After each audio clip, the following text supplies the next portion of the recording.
जब ये बंटवारा हुआ, ऐसी त्रासदी हुई कि उन्होंने एक फैसला किया है भी हमारी महिलाओं से इज्जत ना कुछ ना हो, तो उन्होंने एक चिता बना दी और हमारी नहीं सारे गांव की। अगर कुछ ऐसी बात हुई, हम हार गए या नहीं जा पाए, तो कम से कम महिलाओं की इज्जत के लिए इनको जिंदा जला दिया जाएगा। तो जब यहाँ पे आप आए आज़ादी बंटवारे के दौरान, तो यहाँ के लोगों का कैसा आपका सहयोग उन्होंने किया, मदद की एक दूसरे को आगे बढ़ाने के लिए? किसी ने अपना लाभ के लिए या जाने वाली सरकार जो थी जिन्होंने हमें 200 साल गुलाम रखा, उन्होंने अपने हित में यहाँ के प्रधानमंत्री, वहाँ के प्रधानमंत्री जिन्ना बने या जवाहरलाल नेहरू बने, कुछ भी कारण रहा होगा, अचानक इस देश को धर्म के आधार पर बांटा गया। तो लोगों को ये ज्ञान नहीं है कि हिंदुस्तान और पाकिस्तान का जन्म 15 अगस्त 1947 को ही हुआ था, उससे पहले हिंदुस्तान था। ये लोगों को पता नहीं है कि हम पाकिस्तान से आए नहीं, बल्कि एक पंजाब था। एक पंजाब उधर आ गया, पंजाब में आ गए। अब पंजाब को भी बंटवारा हो गया, हरियाणा में रह गए। बेसिकली तो एक पंजाब ही है।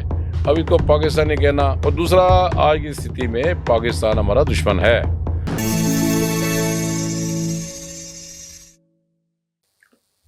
नमस्कार, द हरियाणा टॉक्स में आपका स्वागत है।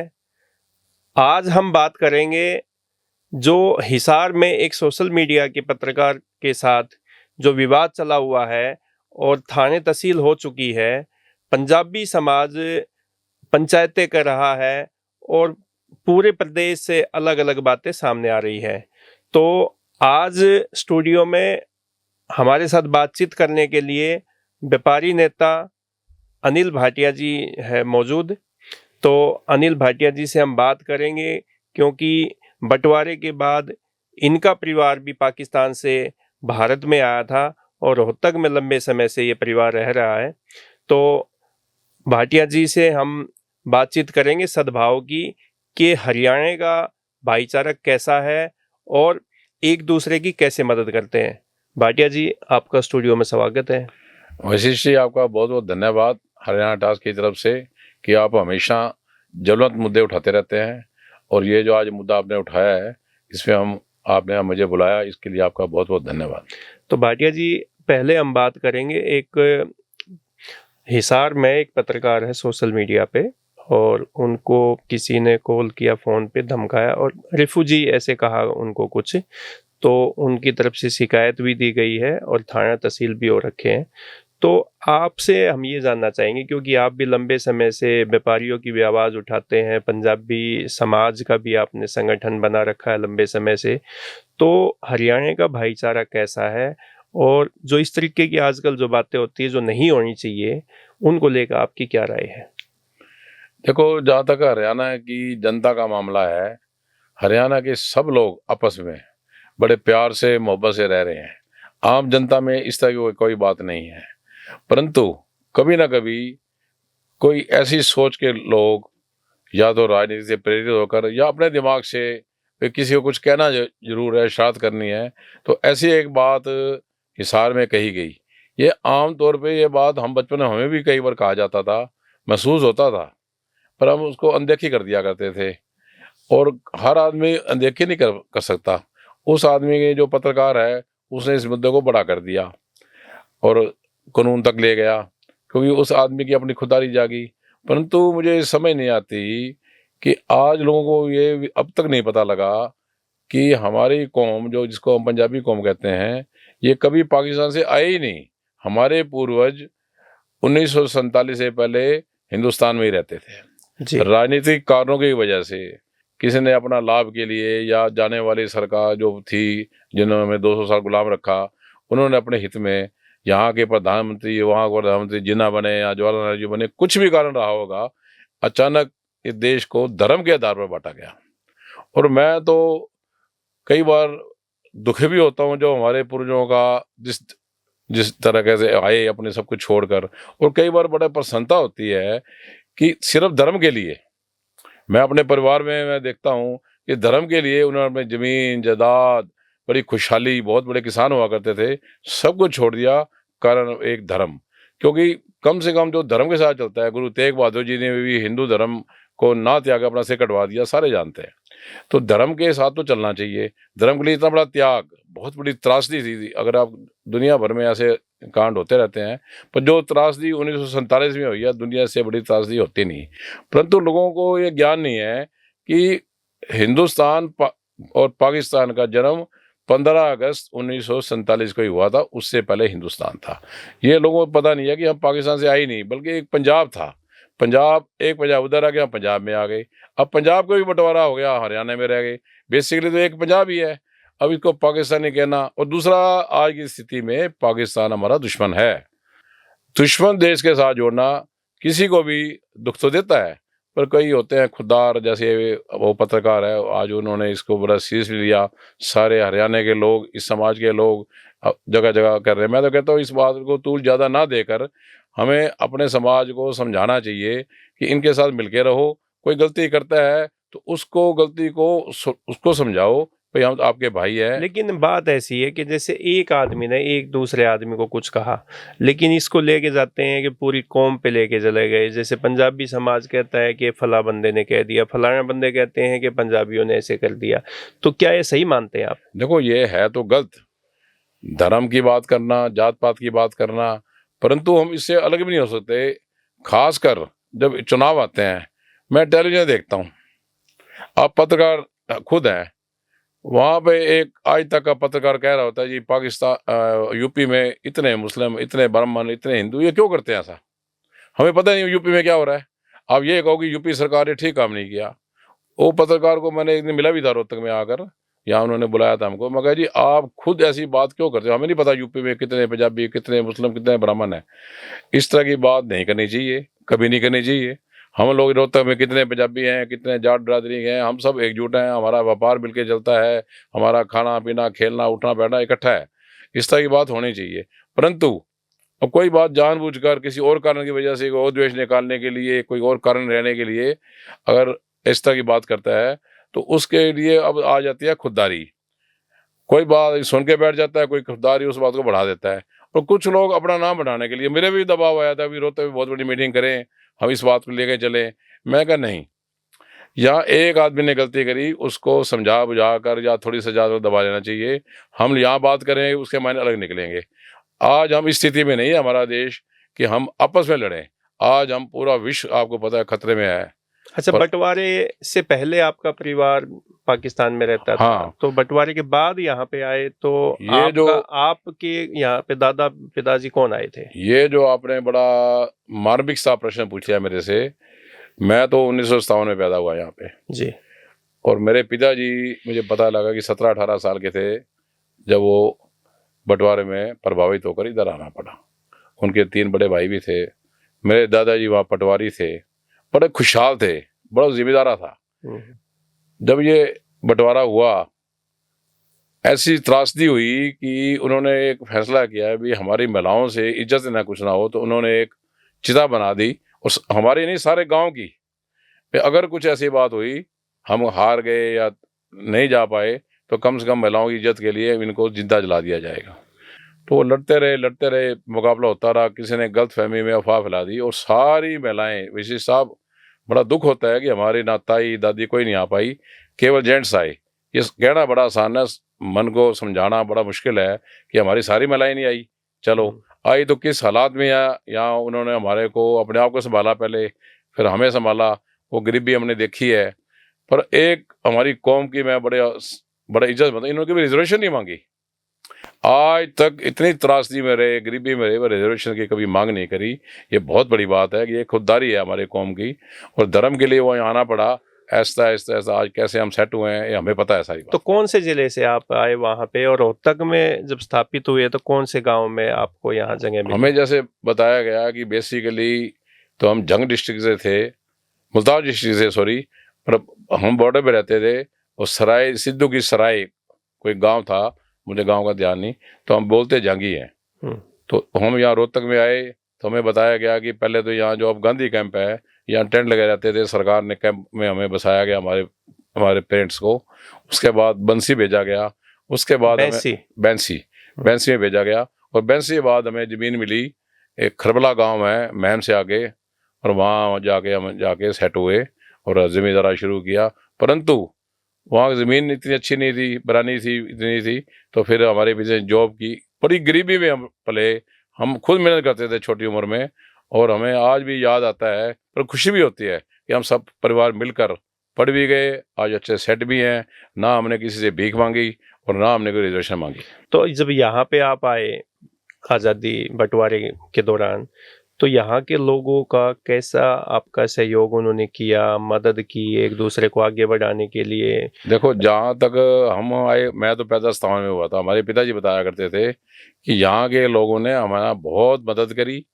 जहाँ के लोगों ने इतनी मदद करी कि इमीडिएट, हमारे पास तो छत भी नहीं थी, ना छत थी, ना पेट पालने के लिए कोई रोजगार था, तो उन लोगों ने हमारी मदद की। बड़े भाग्यशाली थे कि यहाँ के लोग आपस में मिलके हम ऐसा ऐसा सेट हुए। और आज भी, आज हमारा व्यापार हम सब बिरादरी, सारे धर्म के लोग, सारी जाति के लोग मिलके ना करें तो हम बिजनेस में बिल्कुल फेल हो जाएंगे। व्यापार मिलके कर रहे हैं, हम सब संगठित हैं, और कोई आपस में देश है ही नहीं। किन लोगों ने मदद की गाँव में? गांव में जो यहाँ के लोकल लोग थे, लोकल लोग बेसिकली हरियाणा के लोग, जो आप बेसिकली आप जिनको जाट बोलते हैं, तो वही रहने वाले यहाँ पे थे। जब तक हमें प्रॉपर बसेरा नहीं मिला तो उन्होंने हमें पानी की जगह पानी पिलाया, खाने या खाना खिलाया। ये हमारे पूर्वज बताते थे कि हमें यहाँ बड़ी मदद मिली, बड़े और शरीफ लोग थे यहाँ पे। ये जो अब द्वेष आया है ना, ये आज की राजनीति के कारण है। राजनीतिक अपने वोटों के लिए जान के बांटते हैं, और उसके बाद ये कुछ लोग जो राजनीति के हिस्सा लेते हैं, 400-500 वर्कर तो हर जगह होते हैं, इनको अपना इंटरेस्ट होता है, इनको कोई इंटरेस्ट नहीं है कि ये आपस में ठीक रहें।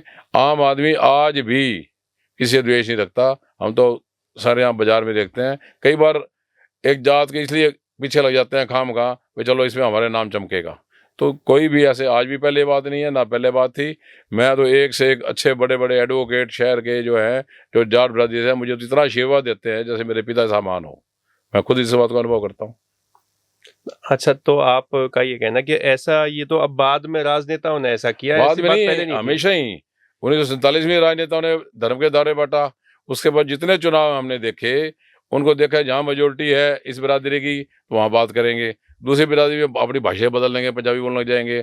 तो ये लोग अपने वोट लेने के लिए, अपने एमएलए पूरे, एमपी पूरे करने के लिए, और इस तरह की बात करते हैं। उनके साथ कुछ लोग जुड़े भी होते हैं, शरारती लोग, जो इन लोगों के साथ करके या अपना लाभ के लिए इस तरह की बात करते हैं। आम आदमी, खासकर व्यापारी, एक दूसरे के साथ मिलकर व्यवहार कर रहा है। हमारा लेन देन भी है सबके साथ। मुझे तो लगता नहीं किसी में द्वेष हो। खाते पीते इकट्ठे हैं, सुबह हम इकट्ठे योगा करते हैं। हमारा किसी से कोई द्वेष नहीं, कोई ना हमारे से कोई द्वेष है, ना कोई सुपरमेसी है। पर कुछ लोगों ने इसका धंधा बना रखा है इस चीज़ का, उसका इलाज ही नहीं है। और मुझे लगता नहीं इसका आसानी से इलाज हो, क्योंकि जिस तरह की सत्ता बदलती है, लोग अपने ढंग से बात लेते हैं। अच्छा, 2016 में जो घटना हुई थी, उसके बाद आपस में कोई आपसी भाईचारा, सद्भाव में खराब हुआ है कि पहले जैसा ही है अब? देखो विशिष्ट, अब एक शब्द बहुत बार बार आ रहा है, भाईचारा। मैं आम तो सुनता हूँ 2016 के बाद भी।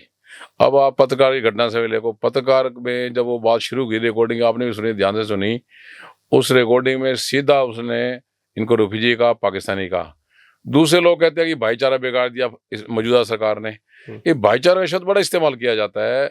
2016 में भी क्या हुआ, कैसे हुआ, क्या कारण था, यूपी का यशपाल जी थे, उन्होंने ऐसा यह काम किया, इसका बहुत गहराई का सोचने का, चर्चा का विषय है। परंतु जिस लोगों में गिल्टी है, वो सोचते हैं हमारी गलती हुई है, वो इस सरकार पे भाईचारा नाम लेकर अपना पिंडा छोड़ना चाहते हैं। भाईचारा शब्द मैं जब सुनता हूँ ना, उनके मन में कुंठा है। भाईचारा तो है ऑलरेडी। भाईचारा ना होता तो 2016 के बाद हम लोग सारे यहाँ छोड़े चले गए होते। एक सरकार को, मौजूदा सरकार को दोष देने के लिए, देखो मौजूदा सरकार जब ये 29 सैनी बने, उससे पहले खट्टर साहब बने। इन्होंने, खट्टर साहब ने तो बिल्कुल हम हरियाणवी, अब मेरिट पे आओ, मेरिट पे जाओ, किसी जात पात की बात नहीं करी। परंतु कुछ लोग कहते हैं भाईचारा बिगड़ जाएगा। फिर 2016 के बाद तो ये आम भाईचारा बिगाड़ दिया। किसने बिगाड़ा, उस टाइम में नहीं जाना, इस सरकार ने जाना। सरकार को दोष देने के लिए भाईचारा शब्द नया सुना है। भाईचारा शब्द सिर्फ राजनीतिक लोगों की भाषा है। भाईचारा तो है नहीं, तो हम जिंदा है यहाँ पे। कौन रहने देता मेजोरिटी में? आज भी हमारे जाट बिरादरी के मेजोरिटी में है, हम आज भी मेजोरिटी में है। पर भाईचारा बहुत अच्छा है। कुछ लोगों के दिमाग में भाईचारा शब्द है, मुझे समझ नहीं आती ये भाईचारा शब्द आया कहाँ से। भाईचारा है बहुत ज़्यादा हमारा यहाँ पे। 2016 के बाद भी भाईचारा था, आज भी है, पहले भी रहेगा, पहले भी था। देखो, मुख्यमंत्रियों को भी कह देते हैं कि ये फला मुख्यमंत्री है तो विशेष जाति का भला चाहते हैं। फिर मनोहर लाल खट्टर आए तो बोले कि पंजाबी सीएम आ गया। अब ये नायब सिंह सैनी आए हैं तो कहते हैं ये तो सैनी समाज से आ गया, तो वो अपने आप को देखो, प्राउड फील कर रहे जहाँ हैं। तक मुख्यमंत्री से सवाल है, यहाँ मुख्यमंत्री जैसे ही मनोहर लाल खट्टर बने, उन्होंने कभी भी कोई पंजाबी सभा बुलाकर या ये नहीं कहा कि पंजाबी हमें खास समर्थन करें। वो अचानक आरएसएस से करनाल से खड़े हुए, और क्योंकि वो पंजाबी थे, कुछ लोगों को तकलीफ हुई होगी, पर उन्होंने कभी भी किसी जात को, विशेषकर पंजाबियों के लिए लाभ की, उन्होंने तो आम बात करी भाई कोई भी गरीब व्यक्ति और टेस्ट कर लेगा, नौकरी पा लेगा। नौकरी में ज़्यादा बात चलती है, पर अब हमारे जो पंजाबी लोग हैं कहते हैं जी खट्टर साहब ने हमारे लिए कुछ नहीं किया, और राजनीतिक लोग भी हमारे कुछ कहते हैं कुछ नहीं किया। खट्टर साहब ने साफ किया कि मैं राजनीति चक्कर में नहीं पड़ता, जात पात नहीं पड़ता। अगर आपकी मेरिट पे आते हो तो आप नौकरी के काबिल हो, नहीं तो पढ़ाई करो। थोड़ी देर पहले भी कह रहे थे। अब हमारे यहाँ के नेता भी हैं कुछ, वो कहते हैं नहीं जी पंजाबी नहीं किया, इन्हू आन ना दो, इन्हू जान ना दो। अब आगे नायब सिंह सैनी, मुझे बड़ी तकलीफ होती है पंजाब खट्टर साहब से तकलीफ। अब चलो वो बदल गए, नायब सिंह सैनी को कुछ माली गाने लग गए। भैया क्यों कहते हो माली? यार सैनी है तो सैनी है, कुछ बैली। और कुछ लोग हैं ऐसे, बहुत हर आदमी नहीं कहता, उनको बर्दाश्त नहीं होता। अब क्यों नहीं बर्दाश्त होता? वो क्या सारे के सारे जब अपने बिरादरी के थे, सारे के सारे डीसी लगे थे क्या? आज भी वो क्राइसिस में है, आज भी नौकरी ढूंढ रहे हैं, आज भी वो संपन्न नहीं है। ये तो जिसका, अब हम लोगों ने क्या किया, जीरो थे, बिल्कुल जीरो। अपने आप अपने दम पर व्यापारी भी बने, नौकरियां भी हिस्सा लिया, आज भी संघर्ष कर रहे हैं, रिजर्वेशन भी नहीं है। पर जो लोग नहीं कर पाते हमारे कौम में से, वो दोष देंगे खट्टर साहब पे। जो आलसी लोग हैं, जिन लोगों ने कमा के खाना सीखा नहीं, हमारे खट्टर साहब ने कुछ करवा रहे, सैनी साहब ने करवा रहे। पर खट्टर साहब की जो पॉलिसी थी, मैं समझता हूँ पूरे देश में ऐसी होनी चाहिए कि कोई जात बिरादरी का नाम लेना ही नहीं चाहिए। जो मेरिट में आए वही बस छुट्टी। अच्छा, आप तो कांग्रेसी नेता रहे हैं एक समय में, तो भूपेंद्र सिंह हुड्डा को आप कैसा नेता मानते? क्या वो एक विशेष जाति के लिए सोचते हैं कि छत्तीस बिरादरी के लिए सोचते थे? नहीं नहीं, मैं जहाँ तक भूपेंद्र जी के साथ रहा हूँ, उन्होंने कभी भी विशेष जाति के लिए कोई ऐसी काम नहीं करा। उन्होंने सबके लिए एक जैसे थे। हाँ, जो पॉलिसी खट्टर साहब ने बनाई है उन्होंने नहीं बना पाए, ये बात हमें थोड़ी चेष्टा करती है या दुख देती है कि हर सीएम को ये बात कहना चाहिए था कि आप मेरिट पे आइए। ये खट्टर साहब की पॉलिसी थी जो पूरे देश में अपनाई जा रही है। बाकी भूपेंद्र हुड्डा में बोलने का, व्यवहार में, भाईचारे में आज भी हमारे मित्र हैं। हम चाहे हो अलग पार्टी के चले गए, भूपेंद्र हुड्डा का स्वभाव बहुत अच्छा स्वभाव है। और इस रोहतक में तो मान्य बहुत बड़े नेता हैं, उनमें ऐसी कोई बात नहीं कि हमें कोई ऐसी लगी हो कि वो विशेष जाति के लिए या विशेष जाति के खिलाफ। तो क्या हुड्डा सरकार में पंजाबियों को मान सम्मान मिला? क्या बड़े पदों पे उनको जिम्मेदारी दी गई थी? बिल्कुल, हुड्डा सरकार में जो हमारे चुग साहब थे, विजय चुग जी अब नहीं रहे, वो एक बहुत बड़े पद पे थे, जो सर्विस कमीशन के हेड थे। जो योग्य थे उनको मिला है, ऐसी बात नहीं है। और दूसरे एक मिस्टर पोपट हुआ करते हैं अभी, उनका बड़ा मान सम्मान था। और हमारे यहाँ के विधायक बी बत्रा भी पंजाबी वर्ग के हैं, हमेशा बनते आ रहे हैं। शाले बत्रा जी हैं, उनको एमपी बनाया गया। उन्होंने, ऐसी बात नहीं है कोई ऐसी, खासकर रोहतक में तो देखो पंजाबी हमेशा राजनीति में हावी रही है। बल्कि आज मैं एक बात बड़ा गंभीरता से सोचता हूँ कि रोहतक में पंजाबी नेता तो बहुत हुए, एमएलए हुए, एमपी हुए, परंतु पंजाबी सभा के लिए एक जगह नहीं है यहाँ पे जहाँ बैठ के मीटिंग कर रहे हैं। यहाँ जाट सभा है, जैन सभा है, ब्राह्मण सभा है। तो ये बहुत बड़ी हमारा नुकसान इन पंजाबी नेताओं ने किया है, चाहे विशाल बत्रा जी हैं, चाहे सुभाष बत्रा जी रहे हैं, चाहे बी बत्रा जी रहे हैं, चाहे जो मुनीश ग्रोवर जी हैं। इनको चाहिए कि अपनी बिरादरी के लिए एक जगह हो, जब बैठ के मीटिंग करें। अब कल मीटिंग पत्रकार ने करी, पंजाबी सभा हिसार भी करी, हम क्या करें? हमें कोई भी बात हो, हमारे पास जगह नहीं है। ये इस पंजाबी के नाम से राजनीति तो करते हैं, पर पंजाबी के लिए रोहतक में मैं नहीं समझता किसी पंजाबी नेता ने कोई पंजाबी के लिए काम किया हो। तो ये जो शिव पंजाबी धर्मशाला है, ये क्या है? शिव धर्मशाला में एक धार्मिक स्थान है। अच्छा, इसमें कोई पंजाबी के नाम से नहीं है। जाट धर्मशाला जाट के नाम से है।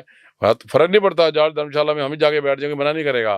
पर एक साइकोलॉजिकली है कि हमें इस बात का अपने आप में बड़ा दुख होता है कि इन सारे नेताओं ने टिकट भी ली, एमएलए बने, मंत्री भी बने, पर इनके दिमाग में ये बात नहीं आई कि हमारी पंजाबी सभा भी एक ऐसी होनी चाहिए कि हमें दुख सुख में अपनी पंचायत करने के लिए जगह हो। आज इसके लिए हम संघर्ष कर रहे हैं, परंतु आज भी हमें नायब सिंह सैनी से तो कोई उम्मीद है कि हो जाए। अभी तक खट्टर साहब भी रहे, मुनीश ग्रोवर जी रहे, सुभाष भत्त जी रहे, पंजाबी सब अगली एक जगह भी नहीं है यहाँ।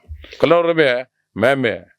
तो सद्भाव जो है हरियाणा का ना पहले खराब था ना आज है, आपसी भाईचारा, सभी जातियों के लोग आपस में सही रहते हैं। हरियाणा के सद्भाव में जो एक दो घटनाएं आपने 2016 में कही, मैं समझता हूँ कि वो भी हरियाणा की उपज नहीं थी। ये यूपी का नेता आया था। पता नहीं क्यों हरियाणा के लोग इतने भोले की बातें में क्यों आ जाते हैं। चाहे वो किसान आंदोलन हो यूपी से, चाहे वो आरक्षण आंदोलन हो यूपी से। हम लोग तो बड़े भोले हैं, हमारे यहाँ के भोले हैं, इन चक्कर में पड़ते नहीं। हाँ, इनकी बातों में जरूर आ जाते हैं। तो हमें इस बात का ख्याल रखना पड़ेगा हर जाति को, हर धर्म को, कि हम अपनी मांग खुले तौर पर रखें। अब यह एक और आए नेता या डिप्टी कमिश्नर के बनिया कह के चले गए। भाई हमारा शहर का मालिक है, परदेशी है, 2-3 साल रहेंगे डीसी साहब, हम उनकी कोई कमी हो कहो, उनको भी बढ़िया कह के चले गए। बहुत बड़ी दुख की बात है। किसको नहीं कहना चाहिए, बढ़िया को, ब्राह्मण को। वो आईएएस हो के या डीसी लगे हैं, पता नहीं कहाँ से आए हैं, 2-3 साल बाद चले भी जाएंगे। अब इतना बड़ा नेता, देवीलाल परिवार के नेता, उसके बढ़िया कह के पुकार रहा है। इसका दुख, बढ़िया लोग चले गए उनके साथ ज्ञापन लेकर। भाई खाली आपका दुख नहीं है, ये सारे रोहतक का भाईचारे का जितना दुख आपको है, बनिया बिरादरी को, उतना दुख पंजाबी बिरादरी को भी है, उतना दुख ब्राह्मण बिरादरी को। वो डीसीएस सबके हैं, वो सबके भले के लिए काम करने आए हैं, अपनी नौकरी करने आए हैं। कमी होगी मिलके कहेंगे। अच्छा, ये तो हुई हमारी सद्भाव भाईचारे की बातें, संस्कृति की बातें। तो क्योंकि अब व्यापारी नेता भी हैं, तो व्यापारियों के सामने आज सबसे बड़ी समस्या है कि उनसे फिरौती मांगी जाती है, चौथ मांगी जाती है, सुरक्षा के नाम पे कुछ नहीं दिया जाता। तो आप क्या मानते हैं कि व्यापारी क्या सुरक्षित है आज के टाइम में? जहां तक व्यापारी का सवाल है, इस केंद्र सरकार को लगभग 12 साल हो गए। ईज ऑफ बिजनेस, काम थोड़ा करना आसान हो गया, जीएसटी से आसान हो गया, आयकर से समस्याएं कम हो गई, जो बेसिक समस्याएं थी। परंतु जहाँ तक कानून व्यवस्था की बात है, आज ये हमें जरूरत है कि यहाँ जितने भी पुलिस आला अफसर हैं या मुख्यमंत्री हैं, उनको व्यापारियों का विशेष ध्यान करना चाहिए, क्योंकि व्यापारी ही टैक्स अदा करके इस देश को चला रहा है। चाहे हम ग्राहक से लेके देते हैं, सारा धन लेकर इकट्ठा करके देश का जितना भी खर्चे हैं उसमें व्यापारी का मुख्य रोल है। पर आज व्यापारी, पीछे तो बड़ी फिरौतियाँ आई, हम भी गए थे, यहाँ हिम्मत बख्शी जी हैं, इतने भयभीत हैं व्यापारी। तो थोड़ा सुधार तो हुआ है, पर अभी इसकी हमें गुंजाइश और है कि मुख्यमंत्री को और यहाँ के पुलिस के आला अफसरियों को व्यापारियों की विशेष कर ध्यान रखना चाहिए। और जहाँ तक और कानून व्यवस्था है या व्यापारी सुविधा की है, हमें केंद्र से तो सुविधाएं मिली, अभी राज्य सरकार ने कोई ऐसा कानून चेंज नहीं किया कि हम कह सकें कि ना तो खट्टर साहब ने एक काम तो किया था, अभी किराए की दुकानें मोल देंगे। उसके अलावा कभी भी कोई ऐसा इंसेंटिव ना तो नैब सिंह सैनी सरकार ने दिया, ना खट्टर साहब ने दिया। व्यापारी आज भी रिटायरमेंट के बाद अगर उसके पास धन है तो ठीक, नहीं तो मुता जाता है। तीसरी बात, इतना भ्रष्टाचार नगर निगम रोहतक और नगर निगम दूसरी जगह भी मुझे मिल रहा है। इतना भ्रष्टाचार तो मैंने ना तो हुड्डा साहब के राज में देखा, ना किसी और राज में। और सबसे पहले तो हमें नगर निगम से निपटना पड़ता है। पता नहीं क्यों हमारी सरकार, चाहे केंद्र सरकार में कितना फायदा दे दे, सामने जो फ्रंट में दुश्मन बैठा है वो हमारा निगम है। इतना बुरा हाल है इन लोगों का। कभी आप मुझे बताएंगे, इनके मैं चिट्ठे खोलूंगा, बिना पैसे लिए तो अपने घर का काम ही नहीं करते, भाई का और बाप का। इसके पीछे कौन जिम्मेदार है, ये सरकार को सोचना पड़ेगा। तो सरकार तो कहती है कि हमने तो हरियाणा को भ्रष्टाचार मुक्त बना दिया। बिल्कुल गलत कहते हैं। आप किसी से पूछ लो, कुछ बंदों की हिम्मत है माइक पे आके कहेंगे। गुप्त रूप पे आपको रोहतक का तो कम से कम हर आदमी कह रहा है कि इस निगम में इतना भ्रष्टाचार है, भ्रष्टाचार इतना ज्यादा, उसके बाद जो पैसा व्यर्थ किया जा रहा है, करोड़ों रुपए वेस्ट किए जा रहे हैं। कभी आप टाइम निकाल लो, आपको दिखाऊंगा सेक्टर 2 में प्रधानमंत्री के नाम से वन बनाया गया, पता नहीं कितना पैसा लगा, ये तो आप जाने यार वो जाने। वहाँ कुछ नहीं, खंडर बना पड़ा है। ये पिछले साल जन्मदिन की बात है। ये निगम इस रोहतक को खा रहा है। सफाई के नाम से बड़ी बड़ी मशीनें आगे खड़ी कर रखी हैं, रोज ठेके बदल रहे हैं, कभी रोज नए काम। हमने सुझाव दिया भाई ऐसा कर लो, पैसा बचेगा। हमें बुजुर्गों से मानते नहीं, यंग टीम सारी आई हुई है, ढंग से बात ही नहीं करते, इसलिए हम भी चुप हैं, सब सह सब रहे हैं। भ्रष्टाचार पहले से बहुत अधिक बढ़ चुका है और इसको अगर नैब सिंह सरकार ने नहीं रोका तो आने वाले परिणाम इनके खिलाफ भी जा सकते हैं। तो दोस्तों, अनिल भाटिया जी जो हरियाणा उद्योग व्यापार हित मंडल के अध्यक्ष भी हैं, इन्होंने बंटवारे से लेके और अब तक के हालातों पे, जैसे हरियाणा में आपसी भाईचारा कैसा है, 36 बिरादरी के लोग आपस में एक दूसरे के साथ कैसे मदद करते हैं, एक दूसरे का सहयोग करते हैं, और व्यापारियों के भी हितों को लेकर, व्यापारियों की समस्याओं को लेकर भी भाटिया जी ने अपने विचार रखे हैं। और भ्रष्टाचार मुक्त है जो हरियाणा का जो नारा दिया गया है सरकार ने, उसको सिरे से खारिज भी इन्होंने किया है। बोलते हैं कि नगर निगम में और कई और विभागों में काफ़ी भ्रष्टाचार है, जिसकी वजह से व्यापारियों को दिक्कतें होती है, आम आदमी को दिक्कत होती है। भाटिया जी, आपने समय दिया हमें, आपका बहुत बहुत बहुत बहुत धन्यवाद।